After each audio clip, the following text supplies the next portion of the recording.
Selección natural, la primera de una serie de clases de medicina evolutiva dictada por el profesor Stephen Stearns de la Universidad de Yale, traducido y adaptado por el quien habla, no sin algunos errores. He aquí la fe de ratas que espero que no interfiera en la comprensión de esta clase. La selección natural es un enigma. Este es el proceso central de la evolución. Puede entenderse erróneamente. Se compone de cosas muy simples, pero estas pocas cosas son tremendamente importantes. Entender este principio es fundamental para verificar si algo ocurrió o no por selección natural. En la selección natural, lo que ocurre espontáneamente es que se produce permanentemente una variación genética y algunas de ellas perduran lo bastante en el tiempo como para modificar lo existente. Si la selección natural es el motor de la evolución, entonces en esta analogía el combustible que mantiene en marcha ese motor es la variación genética. Lo anterior produce que la selección natural sea algo enigmático porque explica un sinnúmero de cosas y seres que existen y que parecieran haber sido diseñados para cumplir con un propósito sin que exista un diseño determinado, ni tampoco un propósito. Tampoco existe un agente que seleccione las cosas. ¿Cómo es que ocurre este fenómeno? ¿Cómo es que ocurre que exista esta complejidad y tantas variaciones sin un diseño? La selección natural ocurre cuando se cumplen 4 condiciones. Primero, tiene que haber una variación en el éxito reproductivo, o fitness. ¿Qué significa esto? Esto significa que los padres tienen un número distinto de niños. Algunos un hijo único, otros 2, otros 3. Esto es variación del éxito reproductivo, el número de niños. 2. Existe una variación en un rasgo. Y si miramos a nuestro alrededor, la mayoría de las características varían. La estatura, el peso, la presión arterial, el colesterol total, el inicio de la menarquia, edad de primera gestación. Luego, tiene que existir alguna correlación entre el éxito reproductivo y esa característica. Ese es el núcleo del proceso de selección natural. Tiene que existir una relación distinta a cero entre el rasgo y el éxito reproductivo. Y finalmente, para que esto perdure en el tiempo, el estado de esa característica, de ese rasgo, debe ser heredable. Si no se está seguro de esto, entonces verifique estas 4 condiciones básicas antes de pensar de que una característica sea heredable y haya tenido selección natural. Veamos más detalles de estos 4 conceptos. Primer concepto, la variación del éxito reproductivo fitness. En humanos, como primera aproximación, esto equivale al tamaño de la familia una vez completada. El éxito son los niños nacidos vivos en un ciclo vital reproductivo. En bacterias, es la relación de la división celular y la sobrevida en el tiempo. Para poder reproducirse, se debe sobrevivir. El éxito reproductivo es el resultado de una combinación de sobrevida y reproducción. Es la probabilidad de sobrevivir para reproducir un evento reproductivo con determinado número de descendencia. Note que la selección natural actúa directamente por la vía de la reproducción e indirectamente por la vía de la sobrevida. Es decir, la sobrevida actúa solamente por el periodo en el cual contribuye a la reproducción.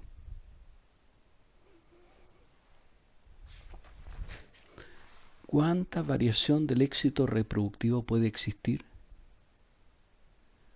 Este es un fenómeno universal. Veamos un ejemplo de variación de éxito reproductivo en humanos. Ustedes en el gráfico de la izquierda tienen representados a los habitantes de las islas de Pitcairn y a la derecha a el pueblo Dogon en Malí. Ustedes pueden ver en la vertical el número de personas que tienen un número determinado de niños. En rojo están los hombres que tienen un determinado número de niños y en amarillo las mujeres que tienen un determinado número de niños. Ustedes pueden ver que la variación, el número de niños por persona, el número de niños por padre puede variar de 1 a 14, pero la gran mayoría de hombres y mujeres tiene alrededor de 6 o 7, 6, 7, 8 niños en Bahrein. En cambio, en Mali, la variación del número de niños por padres puede ser de 0 a 16, pero la gran mayoría de las mujeres tiene entre 3 y 4 niños. Como ven, la variación puede ser enorme.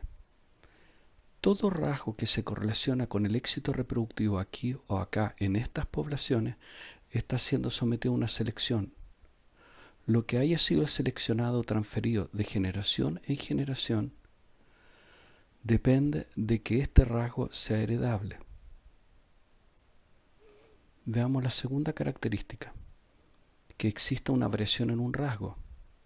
El rasgo puede ser cualquier característica: el color de los ojos, la estatura, dependencia de la temperatura para la acción enzimática, estructura del ribosoma, susceptibilidad de una enfermedad.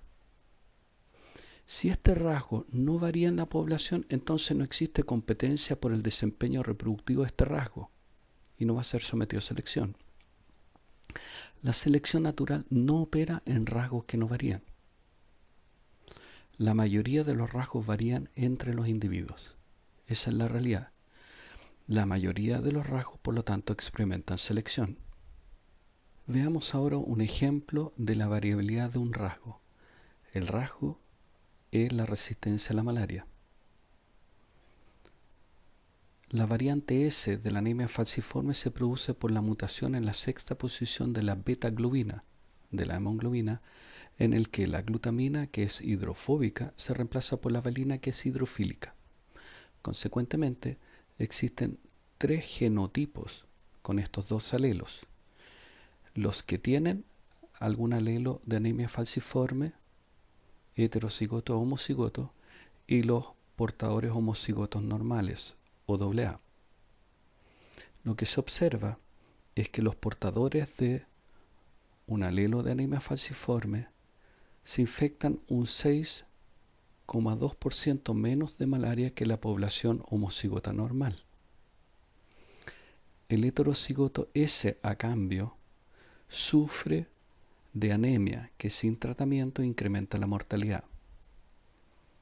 Sin embargo, en un ambiente con presencia de malaria, el heterocigoto SA es el que tiene el mayor éxito reproductivo. Veamos la tercera característica, que existe una relación distinta entre el rasgo y el éxito reproductivo. Aunque exista variación en el éxito reproductivo y que un rasgo tenga variaciones, esto no significa que esté operando la selección natural. Son condiciones necesarias pero no suficientes. Entre estos dos tiene que existir una relación distinta a cero. Por ejemplo, las personas que son resistentes a la enfermedad se reproducen con mayor frecuencia que las personas enfermas. ¿Qué es lo que genera esta correlación? Bueno, se produce por un sinnúmero de circunstancias biológicas y en el caso de los humanos también por la variable cultura. Un importante elemento de la cultura humana es la medicina. No existe una única causa de selección.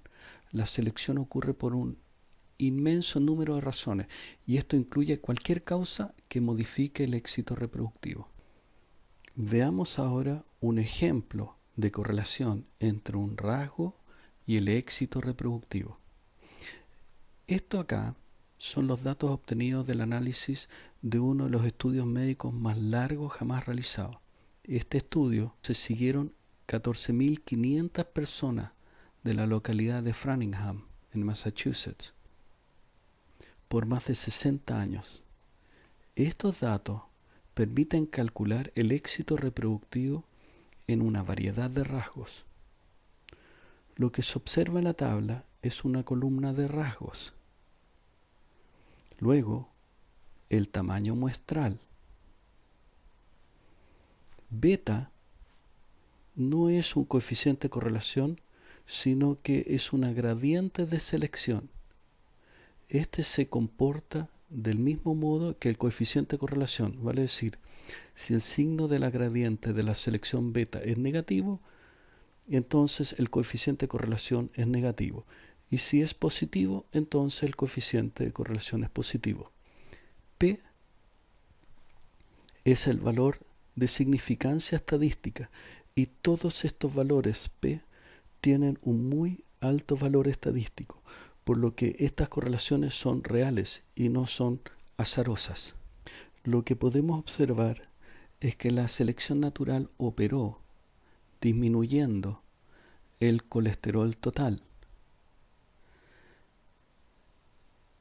que operó disminuyendo la estatura, que operó aumentando el peso, que operó disminuyendo la edad del primer embarazo y que operó incrementando la edad de la menopausia.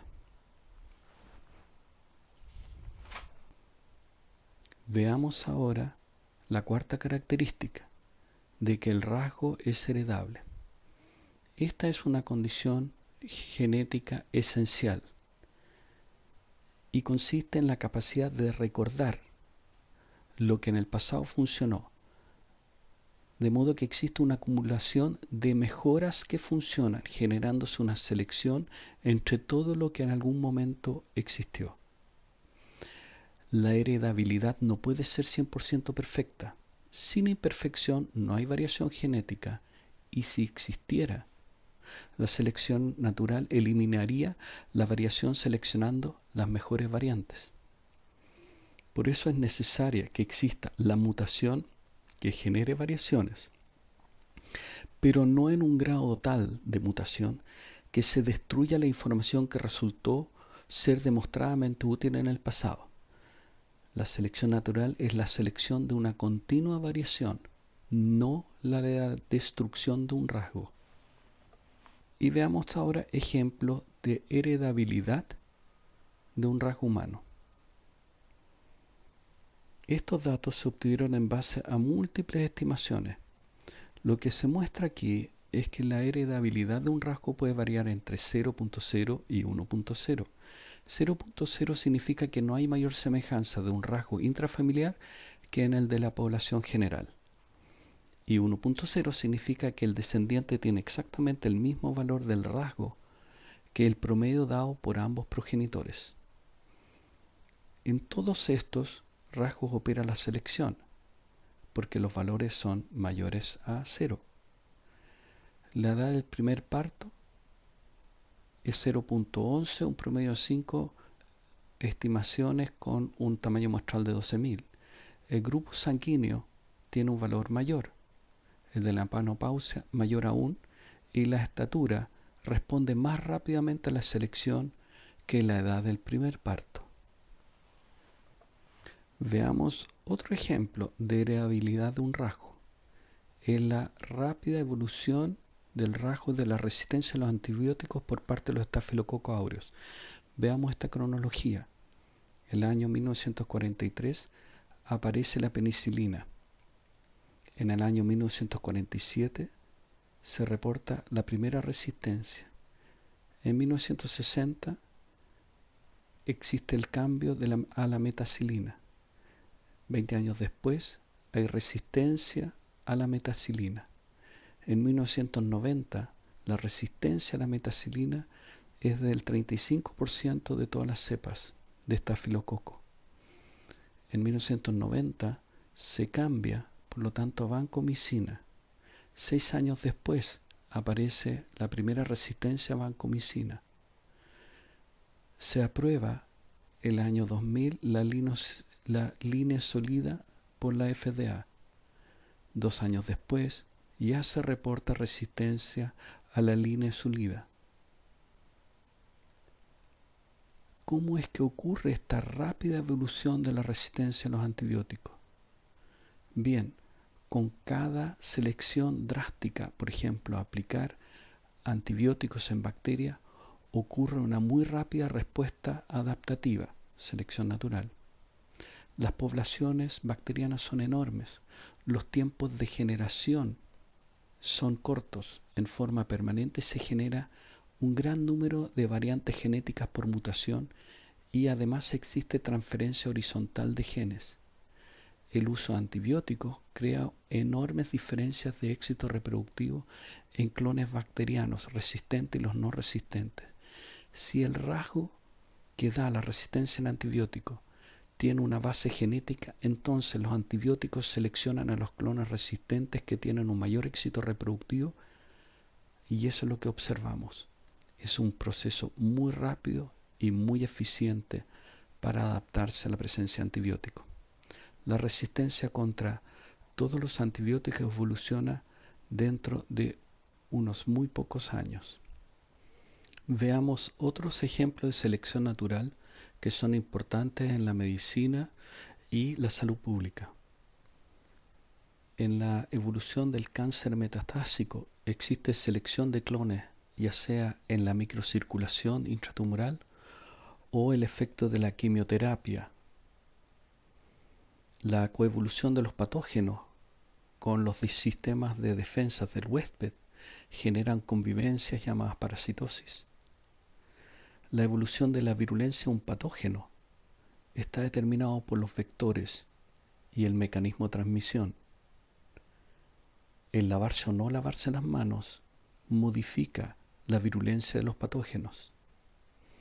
Los impactos de la práctica médica en la evolución humana tienen un efecto en la selección, y ese está dado por las nuevas tecnologías. Y ahora un resumen del concepto de selección natural. La selección natural ocurre cuando algún rasgo se correlaciona con éxito reproductivo. La selección ocurre solamente cuando la variación del rasgo ese que se correlaciona con el éxito reproductivo es heredable.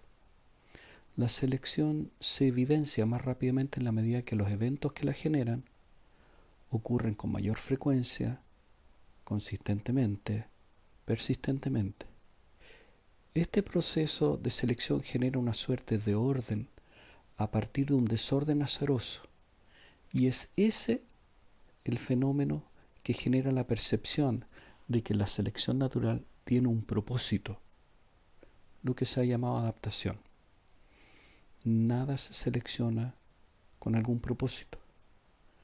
Ese proceso es inherente a cualquier circunstancia en la que se correlaciona un rasgo heredable y la variación del éxito reproductivo. Este es una clase de Stephen Stearns de la Universidad de Yale que ha sido traducido por el quien habla, espero que con pocos errores.